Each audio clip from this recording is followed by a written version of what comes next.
اس میں شریعت عطا کی، اور پھر اس بھیجنے والا جو ہے وہ، کیونکہ وہ تنہا اس کائنات کا معبود ہے، اس نے تمہیں یہ نصیحت کی تھی کہ تم شرک نہ کرنا۔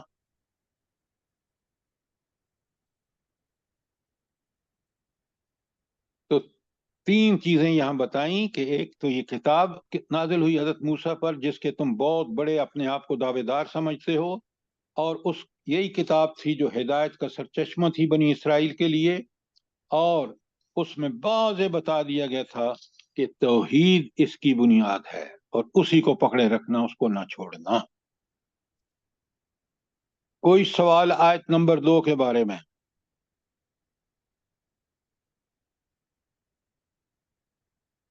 کوئی سوال نہیں ہے تو آیت نمبر 3 میں چلتے ہیں۔ بسم اللہ الرحمن الرحیم۔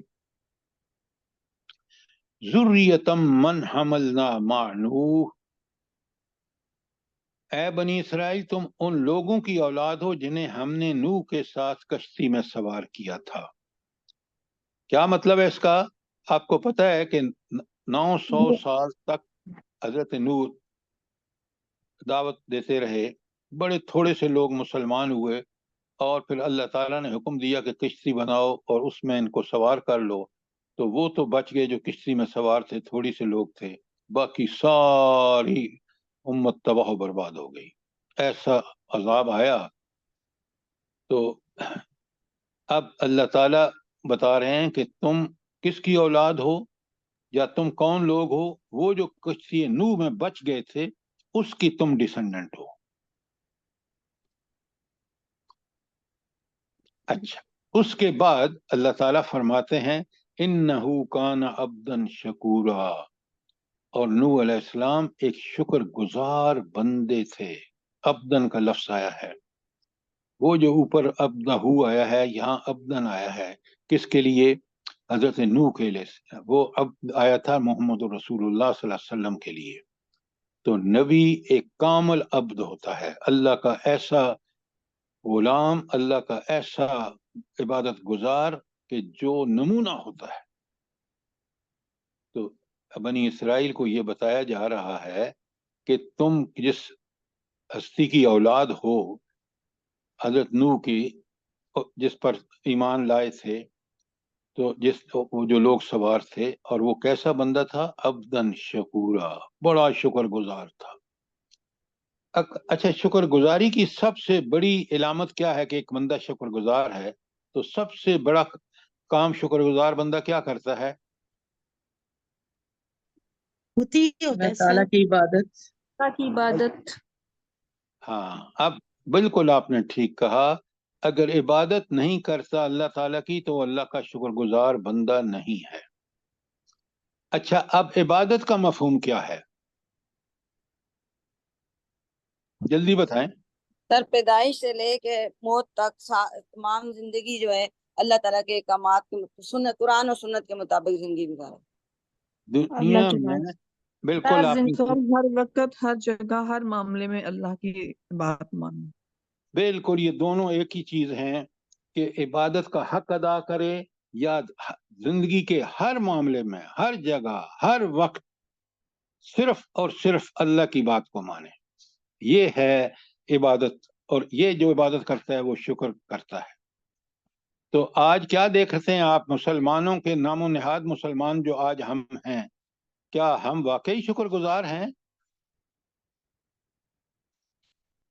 بتائیں نا۔ بالکل بھی نہیں سر، بالکل نہیں ہے۔ خواہشات کے کیوں؟ پیچھے ایک منٹ، کیوں؟ اس لیے کہ سود ہمارے ہاں جو اللہ کی سب سے بڑی لعنت ہے، اس کا رواج اتنا، اور جھوٹ، عدالتیں، غلط فیصلے، قرآن و سنت سے کوئی تعلق نہیں رہا، تو آج ہم اپنے آپ کو مسلمان کہتے ہیں، اللہ تعالیٰ ہمیں مسلمان ہونا قبول نہیں کرے گا۔ آپ دیکھ رہے ہیں، پورا قرآن دیکھ لیں، اللہ کے بندے، اللہ مومن اہل ایمان اس کو کہتے ہیں جو اللہ کا فرما بردار اور تابعدار ہو، اللہ کا عبادت گزار ہو۔ کوئی سوال آیت نمبر 3 پر؟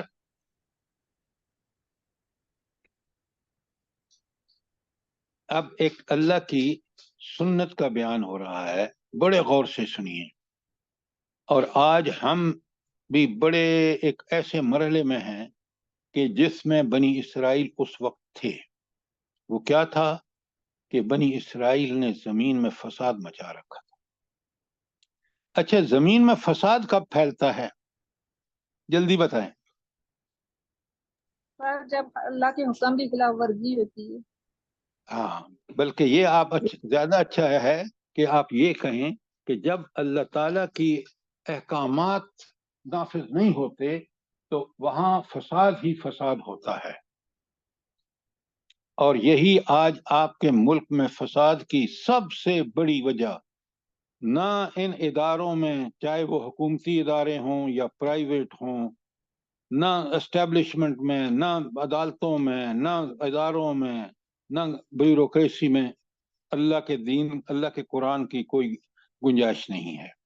تو آپ فساد ہی فساد دیکھ رہے ہیں. تو فساد ہوتا ہے، اسی لیے بنی اسرائیل کو اللہ تعالیٰ فرما رہے ہیں آیت نمبر 4 میں، بسم اللہ الرحمن الرحیم وَقَضَيْنَا إِلَىٰ بَنِي إِسْرَائِيلَ فِي الْكِتَابِ، ہم نے اپنی کتاب میں بنی اسرائیل کو اس بات پر متنبع کر دیا تھا. کس کے لیے متنبع کیا؟ لَتُفْسِدُنَّ فِي الْأَرْضِ، تم زمین میں فساد پھیلاؤ گے مرتین، 2 دفعہ، وَلَتَعْلُنَّ عُلُوًّا كَبِيرًا، اور تم بڑی سرکشی دکھاؤ گے. تو سرکشی کی، اللہ تعالیٰ سے سرکشی کی وجہ سے کیا ہوتا ہے؟ فساد پھیلتا ہے. یہ نوٹ کریں، بات ہمیشہ بات یاد رکھیں. فساد تو ہم کہیں کہ جی وہ لوگ آپس میں لڑ رہے ہیں، عدل نہیں ہو رہا، فلاں نہیں ہو رہا، یہ سارے کا ایک جامع لفظ ہے فساد. لہذا فساد اس وقت پھیلتا ہے جب اللہ کا قانون نافذ نہیں ہوتا، جیسے آپ کے ملک میں ہے. تو بنی اسرائیل نے کیا کیا، اس بات کو اچھی طرح سمجھیں. اللہ تعالیٰ، وہ قوم کبھی انبیاء سے خالی نہیں رہی، پتہ ہے نا آپ کو. اور اس قوم نے کبھی تو انبیاء کی بات مانی اور کبھی انتہائی سرکشی کی کہ ان انبیاء کو، حضرت یحییٰ کو قتل کرایا انہوں نے. حضرت عیسیٰ علیہ السلام کو قتل کرنے کی بھرپور کوشش کی، اللہ نے ان کو اٹھا لیا، وہ آئیں گے ابھی. لیکن جب یہ قوموں کا رویہ ہوتا ہے کہ وہ نبوت جو اللہ تعالیٰ کا عین فضل و رحمت ہوتی ہے، یاد رکھیں، اس لیے کہ نبی وہ پیغام لے کے آتا ہے جو دنیا اور آخرت دونوں میں انسان کی فلاح کا باعث ہوتا ہے. اگر انسان اس فلاحی پروگرام کو ریجیکٹ کر دے انبیاء کے، تو اس سے بڑا کوئی ظالم نہیں ہے. اور جب نبی آتا ہے، آپ پورا پڑھ جائیں، سورہ احزاب پڑھ جائیں، ساری سورہ آراف پڑھ جائیں، سورہ ہود پڑھ جائیں، اور سورہ شعراء پڑھ جائیں، اللہ نے بڑی کثرت سے قوموں کا بتایا ہے کہ جب اللہ نبی بھیجتا ہے تو سنت یہ ہے کہ نبی کے آنے کے بعد اس قوم پر اگر نافرمانی کا اس نے عہد کر لیا ہے اور تکذیب کی انتہا کر دی ہے، اللہ کی مہلت کے باوجود بھی باز نہیں آئی، تو اللہ کا عذاب اس پر آ کر رہا. یہ اللہ کی سنت ہے. اس عذاب سے بچنے کی واحد صورت اجتماعی توبہ، استغفار، توبہ پلٹنا اللہ کی طرف، استغفار معافیاں مانگنا رب سے اپنے گناہوں کی، پھر تو اللہ مہلت دے دیتا ہے. لیکن اگر ان جھٹکوں کے بعد بھی، جس طرح آپ پاکستان میں دیکھ رہے ہیں، کتنے بڑے جھٹکے جو آج آپ دیکھ رہے ہیں ایز ٹوڈے، کتنا بڑا جھٹکا تھا جب پاکستان، مغربی مشرقی پاکستان ہم سے الگ ہو گیا. کتنی دفعہ سیلاب آئے، زلزلے آئے، جب کوئی قوم سنبھل کر نہیں دیتی تو اللہ تعالیٰ کا عذاب اس پر آتا ہے. یہ اللہ کی سنت ہے اور یہ قرآن سے ثابت ہے. اور یہاں بنی اسرائیل کو بتا دیا کہ تم 2 دفعہ انتہائی فساد برپا کرو گے. کیوں؟ تم اللہ کے قانون سے بغاوت اور سرکشی کرو گے، دونوں دفعہ تم پر عذاب آئے گا.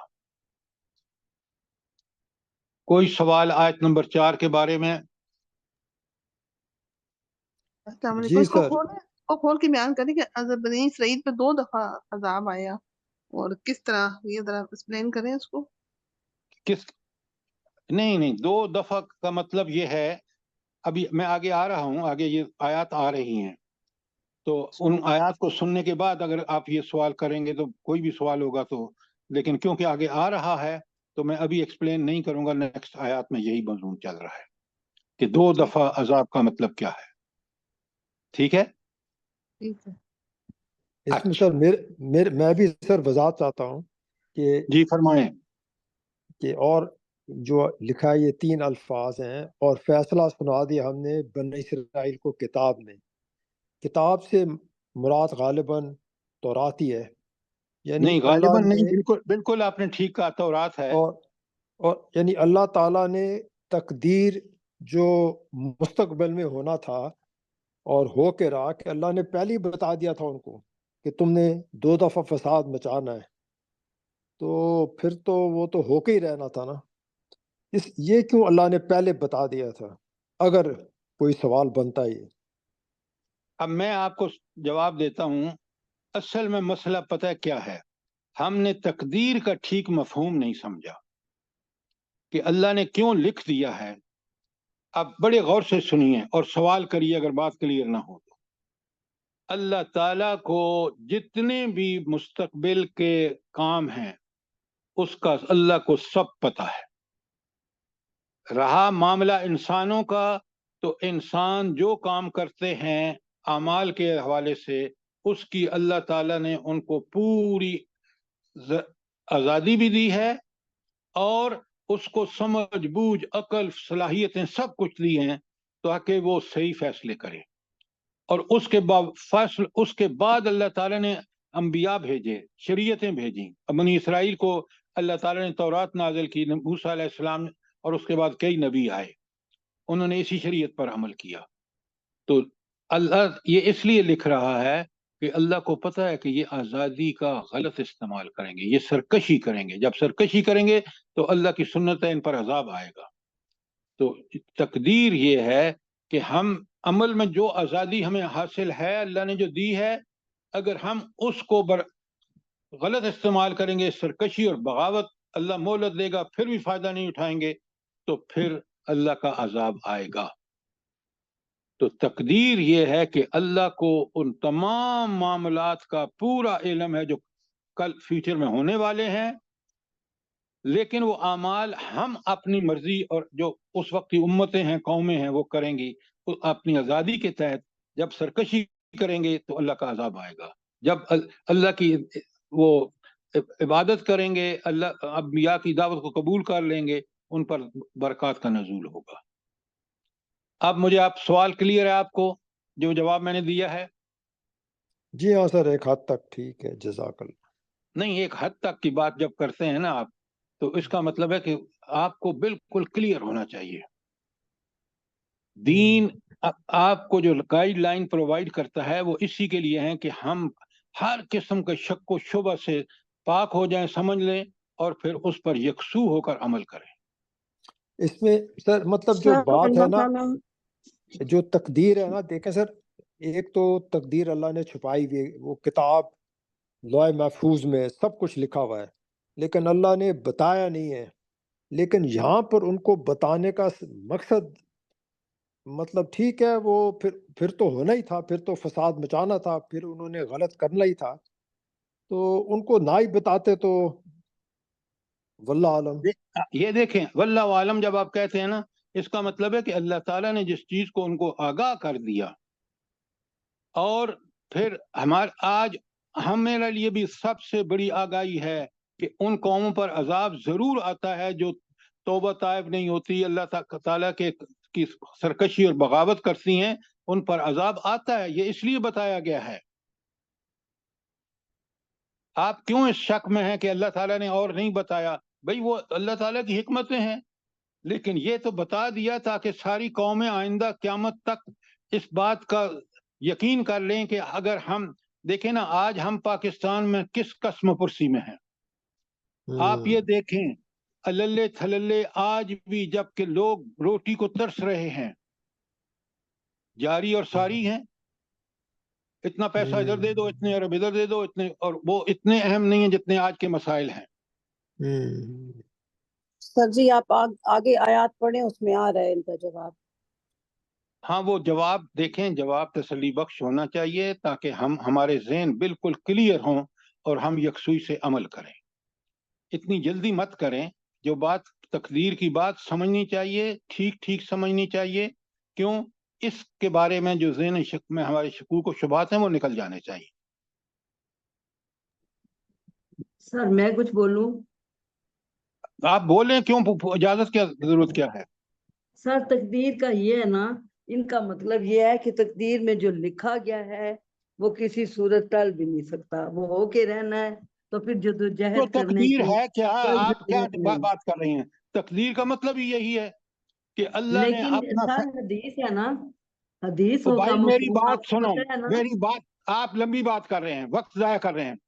تقدیر یہ ہے کہ اللہ کا فیصلہ ہے، اور اللہ کا فیصلہ انتہائی برحق حقائق پر مبنی ہے، تو اس میں تبدیلی کا سوال ہی نہیں پیدا ہوتا. اسی کے لیے حدیث ہیں، اسی کے لیے یہ سب چیزیں ہیں. آپ ایمان کے حوالے سے بات کریں. ایمان کے حوالے سے بات یہ ہے کہ تقدیر اللہ کا برحق فیصلہ ہے اور وہ نافذ ہو کے رہے گا. سر جی وہ اللہ کا علم ہے اور اس کا احاطہ کوئی نہیں کر سکتا، وہ ہمارے وہ اندر باہر ہر وہ چیز اللہ سے کی واقف ہے. صفت ہے، اسی صفت کی بنیاد پر یہ تقدیر حق ہے. اب آگے چلیے. یہ تھی ہماری آیت نمبر 4، اور اب ہم چلتے ہیں آیت نمبر 5 میں. 5 میں اللہ تعالیٰ کہتے ہیں، بڑے غور سے سنیے. بسم اللہ الرحمن الرحیم. فَإِذَا جَاءَ وَعْدُ أُولَاهُمَا بَعَثْنَا عَلَيْكُمْ عِبَادًا لَنَا. آخر کار جب پہلی سرکشی کا موقع پیش آیا تو اے بنی اسرائیل، ہم نے تمہارے مقابلے میں اپنے ایسے بندے اٹھائے. اچھا، میں اس کی کھولتا ہوں تشریح کھولتا ہوں. ہاں، کیسے بندے اٹھائے؟ اولی باس شدید، جو نہایت زور آور تھے لڑائی کے حوالے سے. فجاسو خلال دیار، اور وہ تمہارے ملک میں گھس کر ہر طرف پھیل گئے. وَكَانَ وَعْدًا مَفْعُولًا، اور یہ وعدہ تھا جسے پورا ہو کر ہی رہنا تھا. کیا وعدہ تھا؟ کہ تم سرکشی جب تم کرو گے اللہ کا عذاب آئے گا، اور وہی وعدہ پورا ہو کے رہا. اب یہ کیا ہے، ذرا میں آپ کو تھوڑی سی تفصیل بتاؤں گا اور آپ سمجھیں پھر سوال کریں. بنی اسرائیل کو اگر آپ سمجھنا چاہتے ہیں نا تو، اور یہ سارے معاملات، تو تھوڑا سا آپ کو سمجھنا ہوگا کہ یہ حضرت اسحاق کے بعد حضرت یعقوب اور ان کی اولاد ہے بنی اسرائیل. اور یہ جب مصر چلے گئے، کیونکہ حضرت یعقوب حضرت یوسف کو بھائیوں نے کنویں میں ڈالا، وہ وہاں بن گئے بادشاہ. بالآخر ساری سورہ یوسف اگر آپ نے پڑھی ہے، بادشاہ جب بن گئے تو انہوں نے بلا لیا حضرت یعقوب کو بمع فیملی کے. تو یہ مصر سے اس وقت منتقل ہوئے ہیں، فلسطین سے مصر. پھر یہ مصر میں کئی بڑا عرصہ رہے. کیوں؟ جب بادشاہ تھے تو ان کا بڑا اعلیٰ دور تھا. اس کے بعد جب فرعون آئے جو لوکل تھے، انہوں نے ان پر بڑے مظالم کیے، ان کو غلام بنا لیا، اور ان کی حالت بڑی ناگفتگو تھی، حتیٰ کہ ان کے بچوں کو قتل کر دیتے تھے، عورتوں کو زندہ رہنے دیتے تھے.